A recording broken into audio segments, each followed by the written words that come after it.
Purihin ang Diyos, purihin si Jesus Christ na ating Diyos at tagapagligtas. Yung unang Korinto, verse 1, no? Chapter 1, verse 1. Ito sa inyong pakakanda. Ito siya ay sinulat ni Pablo. Basahin natin. Mula kay Pablo na tinawag ng Diyos upang maging apostol ni Kristo Jesus at mula sa ating kapatid na Sostenes. Brothers and sisters, si Sostenes, sa aking pagkakaalam, ito siya ay isang ang buong pamilya niya ay nagtitiwala at nagkikilala sa mahal na Diyos. Ito siya ay kapatid natin kay Kristo, no? At siya ang kasama ni Pedro na ang Pablo at ay mini Pablo na sumusulat ng mga nagkarapat-dapat na habili ni Jesus Christ dito sa Bible, ano? So, ang verse 2, sa iglesyang nasa Corinto, sa mga hinirang ng Diyos upang maging kaniya sa pamamagitan na magkikipag-isa kay Kristo Jesus, kasama ng hinirang sa lahat ng dako na tumatawag pa sa ngalan ng Panginoon Jesucristo, ang Panginoon nating lahat. Sumasa inyo nawa ang pagpapala at kapayapaan mula sa Diyos na ating Ama at sa Panginoon Jesucristo. Mga kapatid, itong mga nakasulat dito sa 1 Corinto chapter 1 verse 1 to 3, napakaganda ko. Ito siya ay napapahiwatig na tayo nagkaisa sa mahal na Diyos. Kagaya sa sarili ko, brothers and sisters, na hindi pa ako lubos na nakapag-isa sa ating mahal na Diyos dahil na ang mga priority ko ay yung mga bagay na makamundo. Ngunit sa ngayong panahon, ang pinapriority ko, brothers and sisters, ang magsunod sa mahal na Diyos. Hinihingi ko sa Kanya ang gabay, gabayan niya ako at kontrolin niya ang aking buhay. No? Ito yung pinakamaganda na tawag ng Diyos sa atin, no? Upang maging Kanya sa pamagitan ng magkikipag-isa kay Kristo Jesus, no? Kasama ng mga hinirang sa lahat ng dako, no?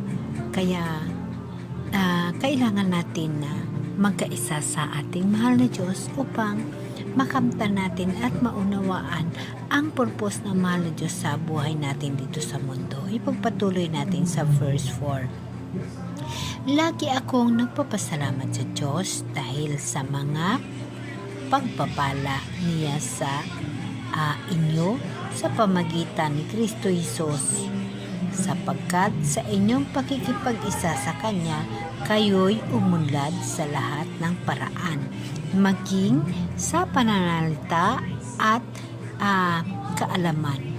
Brothers and sisters, ito naging reflection sa buhay ko dahil sa mga sinulat ni Pablo sa mga aklat na aking nababasa at aking kinukuhaan ng pag-uunawa. Nireflect ko sa sarili ko ang mga bagay na ito na ang nakasaad dito na lagi akong nagpapasalamat sa Diyos. Alam niyo ba, kapatid, sa buhay ko, lagi kong pinapasalamatan ang mahal na Diyos, no? Sa lahat ng bagay, sa lahat-lahat sa buhay ko. At nakikita ko na ang paraan sa pagpapasalita ko kagaya nito, nagsishare o nagbabahagi ako sa Bible, mga kapatid, hindi ko ito kaugalian. Ngunit ang tinatawag na pag-uunawa ng Diyos at ang pagmamahal ng Diyos sa akin at hindi niya ako pinababayaan, ito nagagamit ko, mga kapatid, at hindi ako nahihiya sa mga bagay na ito na magsabi dahil ito, mga kapatid, ay sarili kong mga karanasan sa buhay. Sa pananalita, alam nyo ba na hindi ko ugali dati yung mga ganitong bagay, pero ngayon matapang na akong humarap at magsalita sa mga ganitong bagay. Lagi ko lang sinasabi sa sarili ko na ang mahal na Diyos na maggabay sa akin dahil gusto ko na siya ang mag-control ng buhay ko at gumawa ng paraan para sa buhay ko, no? Ipagpatuloy natin. Ang katotohanang ipinangaral namin tungkol kay Kristo ay malinaw na nakikita sa inyo. Yes, mga kapatid, dahil sa aking pagbabasa sa Bible, ang mga itinuro ni Pablo ay aking ikinabuhay at aking ginagawa sa sarili ko dahil naunawaan ko ang mga bagay na iyon, no? Ano ba't hindi kayo nagkulang sa anumang kaloob ng espiritual habang hinihintay ninyo mahayag ang ating Panginoong Hesukristo? Ako'y alalayan niya hanggang sa wakas upang matagpuan kayong walang kapintasan sa araw ng ating Panginoong Jesus Christ. Tapat ang Diyos na tumatawag sa inyo upang kayo'y makapag-isa sa kanyang anak na si Jesus Christ na ating Panginoon. Yes, brothers and sisters, alam nyo ba na sa sarili ko, ipinagkaisa ko ang aking sarili sa mahal na Diyos at aking hiningian ng tawad ang mga aking pagkakamali dahil na alam ko na ang Diyos hindi tumitingin ng mga pagkakamali ng tao kundi kung anong laman ng puso at ang isip niya. Alam nyo ba, kapatid, na nagpapasalamat ako dahil sa aking nababasa na alalayan ako ng mahal na Diyos. At aking naunawaan ang mga nakasulat sa sulat ni Pablo. At aking inire-reflect sa sarili ko na sa buhay ko, inaalalayan ako ng Diyos upang ako'y makahanda at walang dungis sa pagharap sa mahal na Diyos. Yes, mga kapatid, ang lahat ng aking mga pagkakamali, aking hiningian ng tawad sa mahal na Diyos. At aking isinusuko ang lahat sa Kanya, ang lahat sa buhay ko. Dahil alam ko na wala naman ako magagawa, kundi ang aking lakas ay ang mahal na Diyos.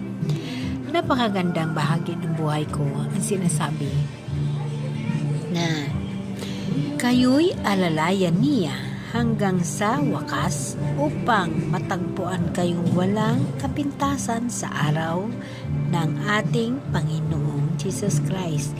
Lagi natin tatandaan, mga kapatid, na ang mahal na Diyos ay darating upang sa paghukom. So sa paghanda ng ating buhay, kailangan natin na linisin ang ating daan patungo sa mahal na Diyos. So ano ang dapat natin gagawin? Lahat na ating mga pagkakamali, atin yun tingnan at ating hingian ng tawad upang magkaroon tayo ng malinis na landas sa pagharap at pagsalubong sa mahal na Diyos sa kanyang pagdating. Alam niyo ba, kapatid, na nire-reflect ko sa sarili ko ang aking nababasang ito dahil na sa pagkaunawa ko sa mga sulat ni Pablo, ayon dito sa nakasulat at aking naunawaan at aking hinihimay-himay at aking ipinagbahagi sa inyo ang aking naunawaan dito, ang pag-alalay ng mahal na Diyos sa buhay ko ay nandyan. Ang kanyang biyaya sa pag-unawa, katalinuhan sa aking naunawaan at mga reflection sa buhay ko ay aking ginagamit upang magkaroon ng maayos na pagbahagi sa inyo.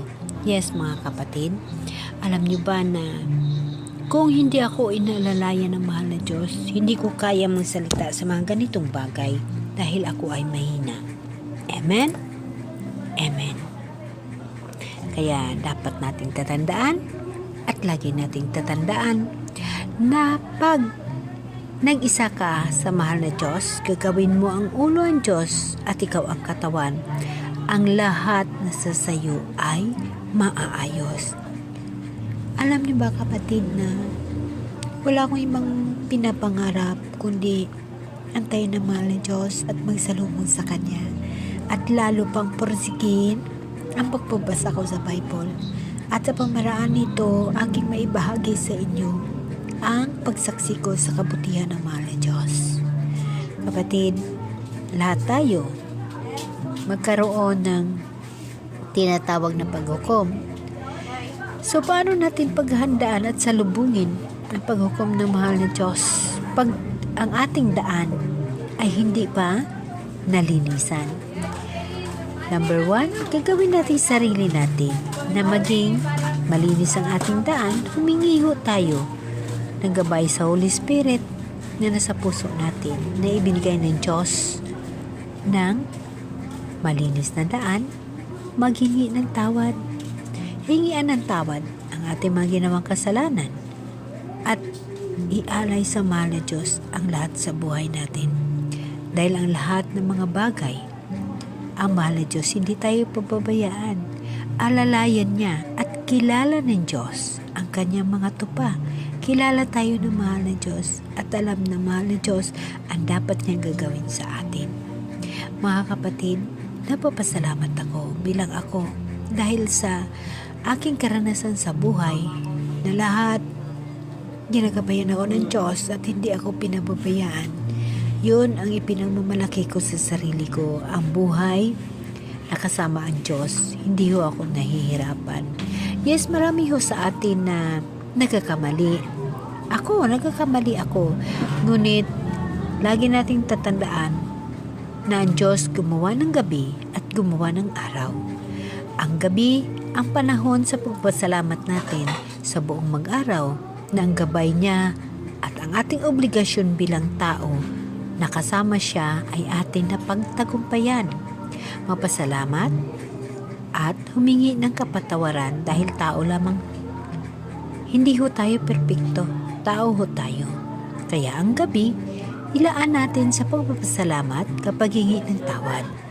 Pagising sa umaga, ating titingnan ang mga grasya na ibinigay sa atin, yung buhay natin, yung pagturok natin na mahimbing, at hingiin natin sa kanyang gabay sa buong mag-araw ng bagong obligasyon at bagong buhay na nakaalalay sa atin. Tao lamang tayo. Lagi kong sinasabi, kapatid, huwag kang mag-ipon ng kayamanan sa lupa. Kapatid, hindi mo madadala yan. Darating ang araw sa isang iglap lamang, mawala ho yan. At lagi mong tatandaan na ang Diyos, hindi ka tatanungin kung ano ang kayamanan na ipinipundar mo at kung anong mayroon ka na ipinundar mo. Ang Diyos titingin kung anong laman ng puso mo at kung ano ang itinulong mo sa kapwa mo. Diyan titingin ang mahal na Diyos upang magkaroon ka ng buhay na walang hanggan o makaharap mo ang Diyos dahil sa iyong nagawa dito sa mundo. Lagi nating tatandaan na ang judgment ng ating mahal na Diyos darating at darating. Ikaw tao, walang perpekto. Hindi ako perpekto, ngunit ang paghingi ng patawad at ang hingi ng tawad sa mahal na Diyos ay free ho yun sa atin upang magkaroon tayo ng buhay na walang hanggan. Lagi nating tatandaan ang pinangako ng Diyos, ang bagong lupa at ang bagong langit, ang bagong Jerusalem na bababa sa lupa. Mga kapatid, ang buhay natin sa mundo ay ibinigay ng Diyos upang magkaroon tayo ng katalinuhan at malaman natin ang tama at mali. At upang magkaroon tayo ng pagkakataon na makahanda sa pagsalubong sa ating mahal na Diyos. Lagi niyo tatandaan, mga kapatid, na pagdating ng araw ng paghukom, lahat tayo ay mamamatay upang magkaroon ng bagong buhay. At lagi mong tatandaan na mayroong pangalawang kamatayan at huwag mo yan aantayin. Humanap ka ng paraan na ang unang kamatayan na ang iyong makamtan dahil si Kristo ang naging saksi natin sa unang pagkabuhay, unang pagkamatay at unang pagkabuhay. Ganun ho, mga kapatid. Lahat tayo binigyan ng pagkakataon ng mahal na Diyos na magbago upang makasama natin siya sa kanyang pagbabalik. Laging tatandaan, alalayan tayo ng mahal na Diyos pag ikaw kapatid gagawin mong ulo o mapag-isa ka kay Kristo, maging magtagumpay ka sa laban mo sa buhay. Amen? Amen.